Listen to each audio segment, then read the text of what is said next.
신상 공개가 결정되고 처음 모습을 드러낸 순간 정유정은 이어지는 질문을 자르듯 기계적인 말을 내뱉었습니다.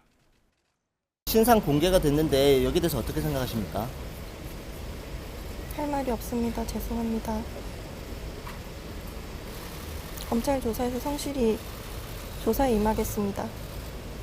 전문가는 이 부분에서도 사이코패스의 모습을 읽을 수 있다고 말합니다.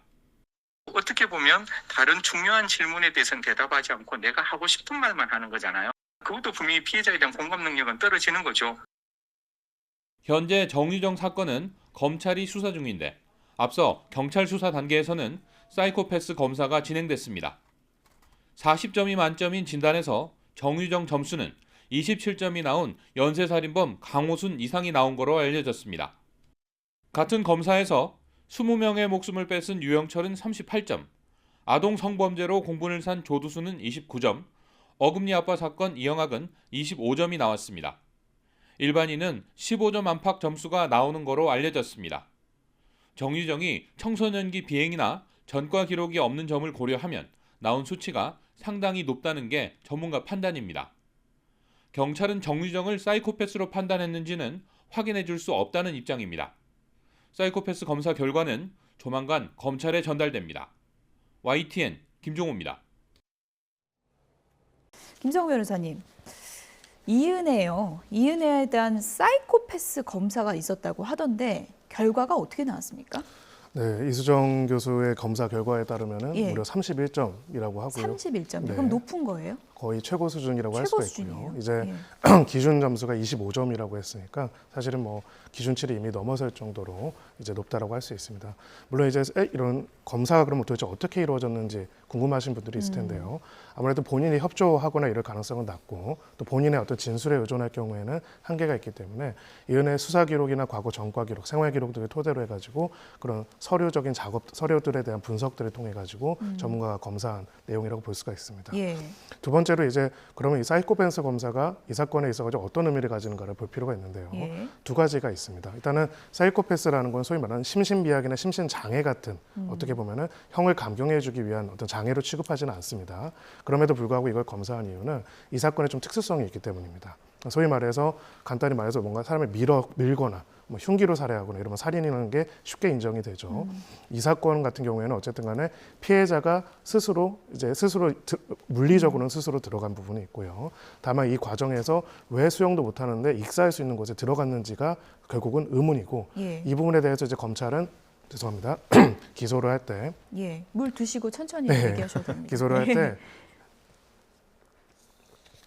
바로 그 지점을 봤습니다. 심리적 지배라는 것이죠. 네. 결국은 이제 사이코패스적인 성향을 가지고 있는 이 피고인이 이제 심리적으로 취약한 이 피해자를 가스라이팅하고 심리적인 지배를 함으로써 그 연결고리를 통해서 결국은 살인에 이르게 했다라는 인과관계 부분들을 입증을 해야 하기 때문에 이 두 가지 단에 대한 검사 그리고 입증을 위해 가지고 이 부분이 이루어졌다라고 볼 수가 있습니다. 먼저 사이코패스 점수가 31점이다. 이게 상당히 높은 수치다라고 하셨는데 저는 궁금한 게요. 그럼 이게 거의 사이코패스다 이렇게 이제 판결이 나면은 그러면 형량에는 뭐 영향이 있는 거예요, 이게? 형량 자체 뭐 그것 때문에 특별히 높아지거나 낮아지는 건 없습니다. 없어요? 예, 예. 다만 이제 한 가지 만약에 연결지을 수 있다면은 법 적대적 태도라는 이제 판결의 이유 중에 하나가 있습니다. 예. 이 사람이 한 것이 단순하게 일회적으로 우발적으로 한 것이 아니라 기본적으로 타인의 권리를 존중하지 않고 법 질서 체계의 정면으로 도전해서 위험성이 높은 범죄자다라는 것을 인정하는 데 있어서는 간접적으로 작동할 수가 있고요. 예. 그럴 경우에는 양형에 부정적인 영향을 미칠 수 있는 자료다 이렇게 볼 수 있습니다. 검찰이 이제 앞서서 정의해 주신 심리적 지배, 그러니까 가스라이팅에 의해서 살인한 거다. 이렇게 이제 명제를 세우고 이걸 입증해 가는 과정이잖아요. 재판에 나오는 이제 전문가들이 사실상 그렇게 볼 수 있다라고 좀 증언을 했다면서요. 네, 그렇습니다. 예. 그래서 결국은 피해자는 정신적 지배와 조종을 이제 당한 상태라고 피해자 예. 입장에서 보자면은 가해자 입장에서는 그런 피해자에 대한 정신적 지배와 조종 나아가서는 그로 인해 가지고 이 사람을 사망에 이르게 하고 그로 인해 가지고 경제적 이익까지 가져오게 할 만한 동기를 가진 정상적인 사람이라면 할 수 없는 그런 부분들이 있다는 것들을 이 피고인 입장에서 이 부분들을 분석해 가지고 낸 것이고요. 또 한 가지 남아 있는 거는 이제 피해자 입장에서는 그런 피해자가 당시에 어떤 심리 상태고 어떤 심리적인 취약점을 가지고 있고 어떤 동의를 어떻게 했기 때문에 이런 인과관계가 벌어져 있는지에 대한 또 다른 전문적인 검증이 필요한 부분들이 있습니다. 이번 사건은 좀 이례적인 용어들이 많이 등장해서 법조인들도 좀 공부를 많이 하게 되지 않을까 그렇습니다. 그런 예. 생각이 드는데 피해자는 보니까 심리적 부검을 해서 이런 결과들이 나왔다고 그러는데 심리적 부검이라는 거는 전 처음 들어봤거든요. 네, 뭐 저희도 이제 법대에서 배웠던 표현은 아니고요. 예. 이제 요즘에 새롭게 이제 등장하고 있는 것인데 심리적 부검이란 결국은 어떤 사람의 삶과 그 사람의 삶에 관련된 자료 등을 바탕으로 해서 그 사람이 당시에 특히 이제 사망하신 분 같은 경우에 부검이라는 건 돌아가신 분을 대상으로 하는 예. 거잖아요.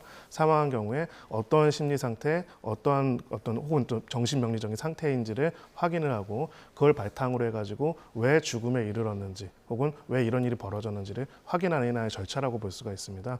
결국 이제 이 사건에서 이제 심적 부검이라는 게 중요한 부분이 되는 것이 예. 사실 이해를 못할 겁니다. 왜 특별한 상황이 아닌 이상은 위험한 상황에서 그렇게 이제 사망에 이를 수 있는 행동을 했는지를 이해를 할 수 없는 부분이 있는데 아주 오랫동안 장기간 피해자에 대한 정신적 지배와 조종이라는 것이 있었고 예. 피해자가 바로 그런 부분들에 대해서 다른 외부의 도움을 구할 수 없고 마치 방 안에 갇혀가지고 그 명령을 따라야 하는 것처럼 하는 상태가 됐다는 것. 예. 즉 이제 그런 부분 속에서 이런 행동에 나아갔다는 점들을 확인하기 위해서 돌아가신 분이기 때문에 기존의 자료와 내용들을 바탕으로 해서 이 부분들을 전문가들이 이런 정신적인 상태였다는 것들을 입증하기 위해서 하는 것이 바로 심적 부검이다라고 할 수가 있고요.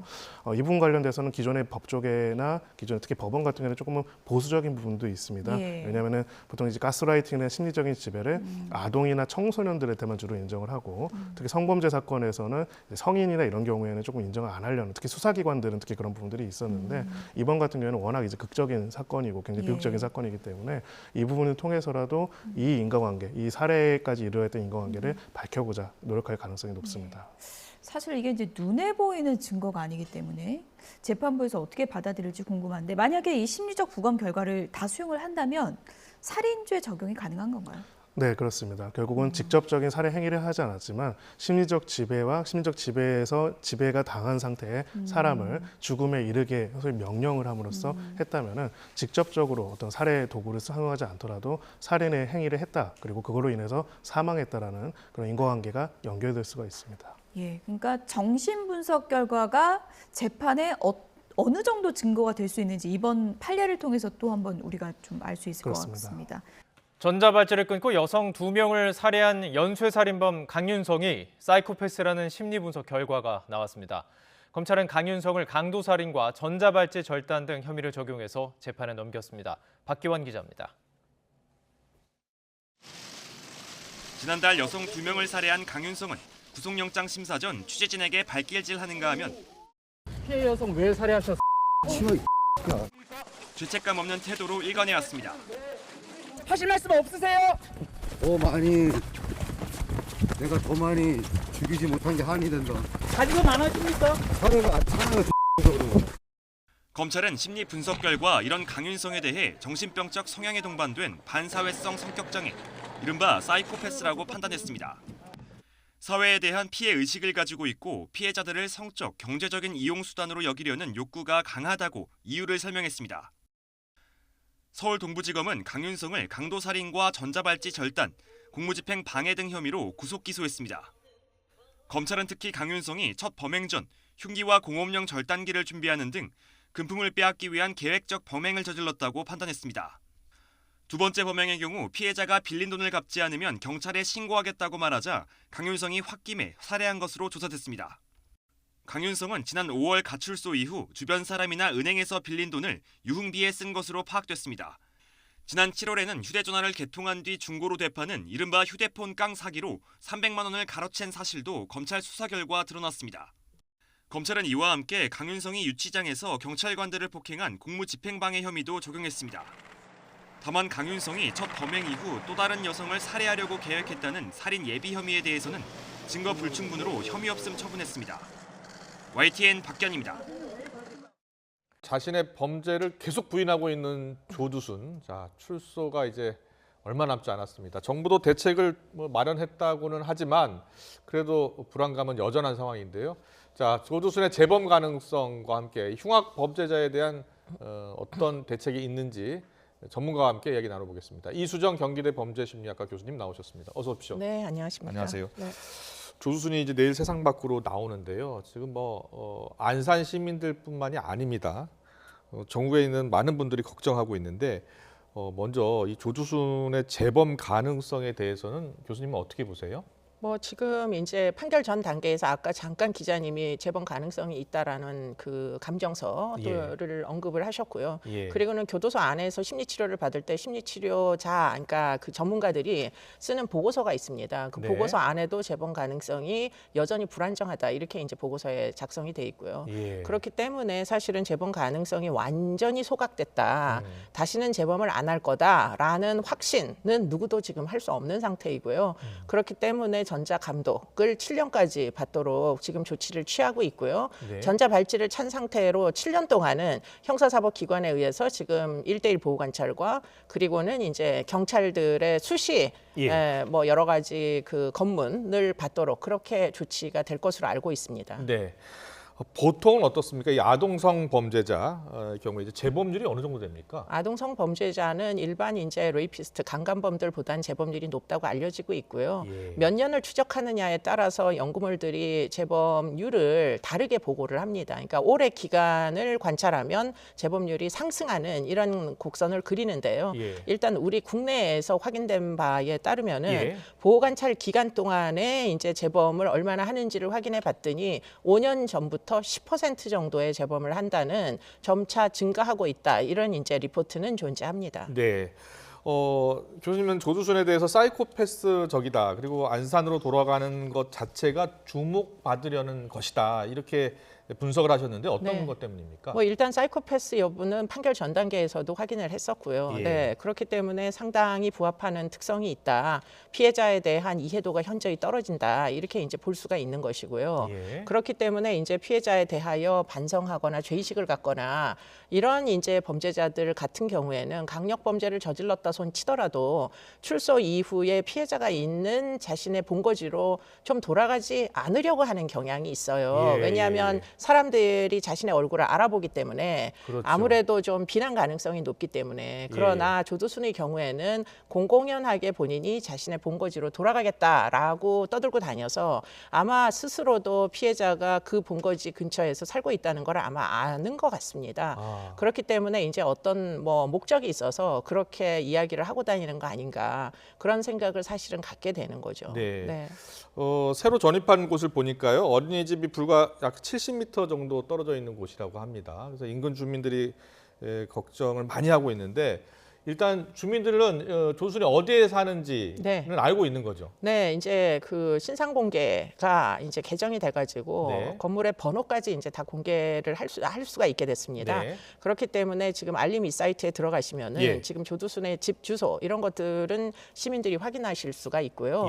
그리고 아이들을 둔 가정에는 우편으로 고지도 하게 돼 있습니다. 그렇기 때문에 아마도 조만간 그 주소지는 다 알려질 가능성이 매우 높은데 뭐 너무 그렇다고 하여 직접 나서 가지고 사실은 이제 대항을 하려는 노력은 하지 않으셨으면 좋겠어요.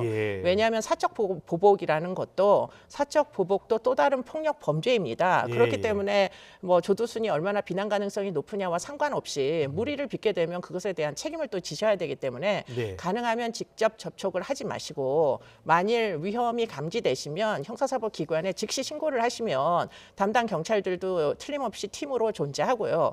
그리고는 보호관찰소도 담당 1대1 보호관찰관과 그 사람을 지원하는 여러 명의 팀이 존재합니다.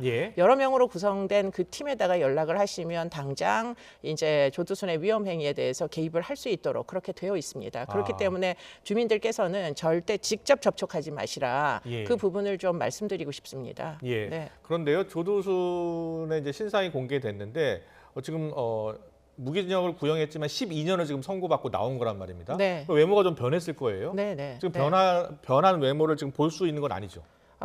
공공연히 공개를 할 수는 없지만 예. 알림 이 사이트에는 최근의 얼굴 모습이 공개가 됩니다. 예. 그렇기 때문에 본인이 아이디를 넣고 직접 연결을 하면 조두순의 현재의 얼굴 정도까지는 확인할 수가 있고요. 예. 그렇기 때문에 아이들을 가진 가정에서는 얼마든지 위험한 사람이다라는 정보를 활용하실 수는 있습니다. 알겠습니다. 네.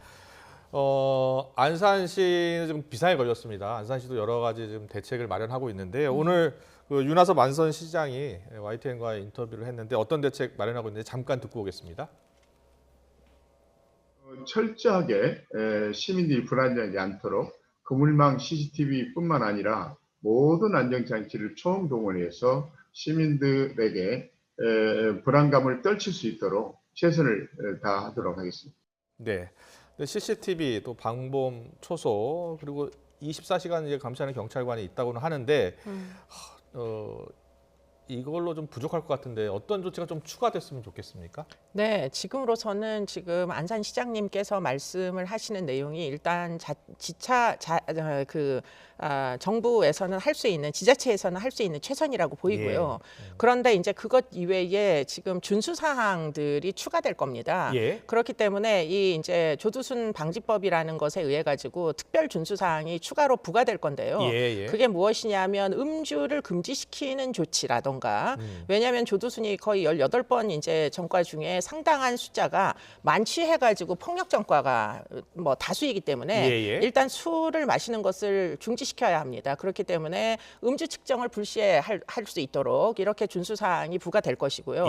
그리고 또 한 가지 이제 특별 준수 사항은 야간에 그리고는 아이들의 등하교 시간에 외출 제한을 할 수 있도록 그렇게 특별 준수 사항이 부과될 것이기 때문에 그 제한된 시간에 아이들이 등장하는 학교나 인근 뭐 어린이집이나 이런 데를 배회한다. 전자감독 그 상황에서 전자기기판에 그 지역을 이제 금지된 지역을 계속 배회하는지 이런 여부가 파악이 되면은 얼마든지 제재를 할 수가 있습니다. 지금은. 그렇기 때문에 이제 그런 부분에 대해서 지속적으로 보호관찰소와 경찰이 업무 협력을 해야 될 필요성이 존재하는 거죠. 그렇네요. 네. 특정 시간대 그러니까 아이들이 학교 통학할 때 그리고 야간에 이제 외출을 제한하는 거잖아요. 그렇습니다. 만약에 이런 제한을 어길 경우에는 어떤 처벌을 받게 됩니까? 일단 준수 사항을 위반하게 되면은 일단은 이제 뭐 여러 번 위반을 하게 되면 일단 벌금이 나가게 되고요. 그럼에도 불구하고 자제력 없이 계속 뭐 위반을 하다가 경우에 따라서는 전자감독 장치를 훼손한다거나 이렇게 되면은 3년까지 징역을 줄 수가 있습니다. 그렇기 때문에 지금 준수 사항 위반하는 것들을 모두 기록에 남겨서 만일 이제 지역 사회에서 위험한 행동을 할 것 같은 어떤 타이밍이 도래한다. 그러면은 사실은 보호관찰법 위반으로 또는 전자감독법 위반으로 그 준수사항의 위반에 대한 처분을 또 요청할 수가 있어요. 그렇군요. 네, 그렇습니다. 그렇기 때문에 너무 불안해하지 않으셔도 될 것으로 보입니다. 네, 가장 걱정스러운 지금 분은 피해자분들이고 피해자 가족분들입니다. 피해자 가족들은 지금 일단은 피해자 가족들이 이사를 하기로 했잖아요. 네, 그렇습니다. 네. 피해자 아버지 발언 듣고 오겠습니다. 네. 인간이 아니에요. 안산으로 온다는 자체가 반성하는 의미, 기미가 전혀 안 보인다고. 예나 지금이나 막 당장 내 앞에 있으면 때려 죽이고 싶죠. 내가 오히려 죄인이다 생각하고 주변 사람들한테 미안한 거죠. 그 같은 아파트에 사는 사람들, 또 주변 사람들이 얼마나 지금 괴로워합니까? 네, 자 피해자 가족들에게는 이 조두순이 있는 세상이 감옥처럼 느껴질 것 같거든요. 자 지금 정신적인 고통이 매우 심한 상황이겠죠. 네, 뭐 틀림없이 그럴 것으로 보이는데요. 그렇기 때문에 이제 피해자 지원을 위해 가지고 상당히 이제 앞으로는 정부가 관여해야 될 부분을 많이 키워야 된다. 예산도 배정해야 되고 또 이분이 지속적으로 정신과 치료나 상담 치료를 받을 수 있도록 예산도 배정하고 이런 노력들을 해야 된다. 이런 생각이 들고요. 어쨌든 현재는 경찰서와 안산시가 피해자의 보호를 막고 있고요. 피해자가 주거지를 옮겼고 그리고는 피해자의 신변의 위험이 일어나면 안 되니까 뭐 여러 가지 스마트워치나 신변 보호를 위한 조치를 앞으로 할 것이다. 이렇게 발표를 했습니다. 네. 일각에서는 인터넷도 좀 어느 정도 금지를 해야 되는 것 아니냐. 음란물을 거기서 볼 수 있으니까요. 이런 지적도 있던데 어떻게 보세요? 뭐 지금 조두순 사건도 사실 음란물을 밤새 술을 마시고 보다가 새벽에 일어난 사건이잖아요. 그렇기 때문에 음란물 사용 금지 같은 것들은 꼭 해야 되는데 현재로서는 준수사항에 포함되어 있지 않습니다. 그러나 외국의 경우에는 주거지도 제한하고 보호 수용 제도 같은 것들을 적용해서 음란물을 엄격하게 금지하고 있습니다. 인터넷 사용 금지 이런 준수사항들이 따라가는 것들을 볼 수가 있죠. 그렇군요. 네, 앞으로도 추가 대책이 더 필요할 것 같고요. 무엇보다도 지금 이수영 교수님이 말씀하셨습니다만 피해자 보호를 위한 예산을 좀 더 늘릴 필요가 있다는 말씀까지 해주셨습니다. 지금까지 이수정 경기대 범죄심리학과 교수님과 이야기 나눠봤습니다. 잘 들었습니다. YTN 뉴스를 더 많이 보고 싶으시다면 여기 구독 버튼을 눌러주세요. 추천 영상도 누르면 바로 재생됩니다. 또 뉴스 속보 알림을 받고 싶으시면 휴대폰에서 YTN 앱을 다운로드해보세요. 늘 저희 YTN 뉴스를 시청해주셔서 감사합니다.